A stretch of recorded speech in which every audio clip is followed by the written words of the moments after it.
zaɓe ki inda ke bana samun damuwa. Ni na gane haddari sheke tashin shamuwa. Ke zan nuna duniya don kin kore damuwa. Zo ga amsar tambayar ke ce komai yar uwa. Yau na mallaka miki kaina don samun shakuwa. Hayya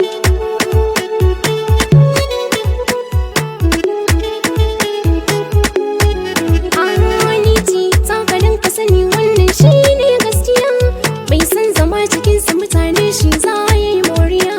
Dan saurayi gare ni da kai kullum zane tutiya. Ta so mu je ka gaida iyaye dan nunin tarbiya. Sun ce da ni da kai da muke shi ke sani dariya. Na baka zuciya ka rike ya zamto gangariya. Hayya zub da hawaye da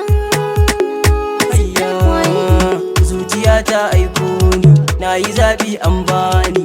Da rike ki tsawon karni, sa idan ki dube ni.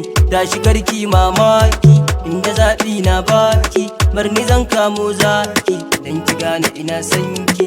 Sanni yaran baba, kai ka kore gaba. Sun ka bandi na ba, na sani ba za su raba ba. Na ji ba ka mugunta, ba ka aikin keta. Yanzu zan maka kyautar zuciya ka je ka rike ta.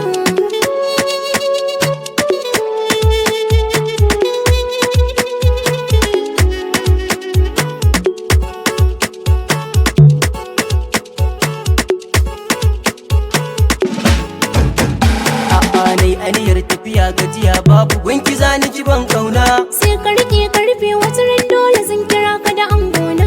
Mai magana ka tuna faɗa alkhairi ko shiru aka si barna. Ba na gudun magana duka zagi in na ce maka humbina. Ni ne ba da kala da kamannin ki yar uwa zo mi wasa. Ko da gudu ka wuce na ji sawun ka kafu karfin mai gasa. Ga gajiya da ishi ya dame ni in na zo ke zan tasa. Zan da ki tulu gashi cikin kofi in ka sha sai kai gasa. Na zub da hawaye, na zub da hawaye. Ƙaunar ki ce ta sani hawaye, duba min yar uwa. Na fit da kai cikinsa abokai ka kore damuwa.